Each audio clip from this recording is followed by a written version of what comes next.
भोंदू अशोक खरात प्रकरणाच्या तपासात खरातच्या अनेक मालमत्ता आणि बँक खात्यांबाबत नवीन माहिती उघडकीस आली आहे। अनेकांना जाळ्यात फसवून भोंदू खरातनं अमाप माया जमवल्याचं तपासातून समोर आलं। याचवरून भोंदू खरात आता ईडीच्या निशाण्यावर येण्याची शक्यता आहे। अशोक खरात प्रकरणाचा ईडी तपास करणार असून यामध्ये सहभागी असलेल्या कुणालाही सोडणार नाही असा थेट इशारा मुख्यमंत्री देवेंद्र फडणवीस यांनी दिला आहे।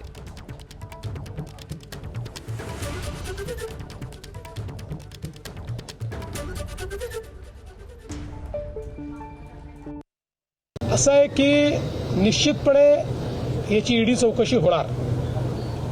त्या संदर्भात ईडीने या गोष्टीचं संज्ञान घेतलेलं आहे।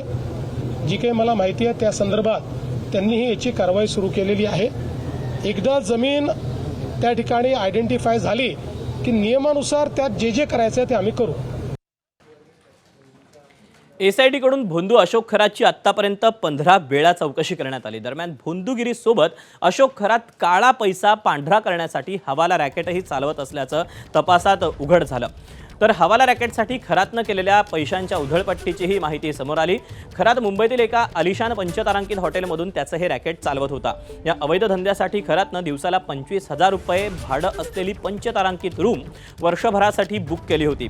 तिथूनच तो कोट्यवधी रुपयांची देवाणघेवाण करत होता। एसआयटीनं केलेल्या तपासात त्याच्या 2 मोबाईलमधून याबाबत धक्कादायक माहिती समोर आली। त्यामुळे या प्रकरणात आता दुबईतील एका सराफा व्यावसायिकाशी त्याचं कनेक्शन हे जोडलं जात आहे। विकृत भोंदूबाबा अशोक खरात प्रकरण जलदगती न्यायालयात चालवून अशोक खरातला फाशीची शिक्षा द्यावी अशी मागणी राष्ट्रवादीचे खासदार सुनील तटकरे यांनी केली। सरकारनं स्थापन केलेल्या विशेष तपास पथकाच्या माध्यमातून चौकशी होतीये। ज्यांचा कळत अथवा नकळत संबंध आला असेल त्या सर्वांवर कठोर कारवाई करावी अशी मागणी तटकरे यांनी केली। तर खरातच्या शिक्षेची मागणी करणाऱ्या सुनील तटकरेंना अंजली दमानी यांनी प्रत्युत्तर दिलं आहे।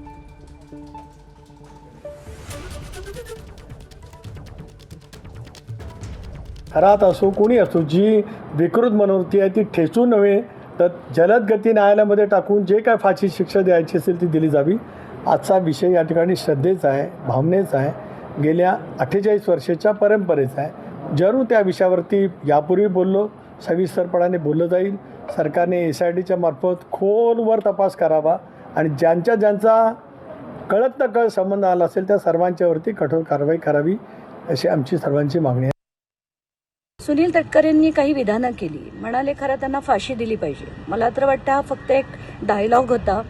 त्यांचं खरं विधान म्हणजे कळत नकळत ज्यांनी खरं त्यांना मदत केली त्या सगळ्यांवर कारवाई झाली पाहिजे। म्हणजे याच्यात सगळीच मोठी नावं येतात। रुपाली चाकणकर येतात, सुनील तटकरे येतात, एकनाथ शिंदे येतात, चंद्रकांत पाटील येतात, मिलिंद नार्वेकर येतात। या सगळ्यांची चौकशी झाली पाहिजे आणि सगळ्यांवर कारवाई झाली पाहिजे। मुख्यतः या नावांमध्येच रुपाली चाकणकर आणि सुनील तटकरे हे मात्र नक्कीच आहेत। एबीपी माझा, उघडा डोळे बघा नीट।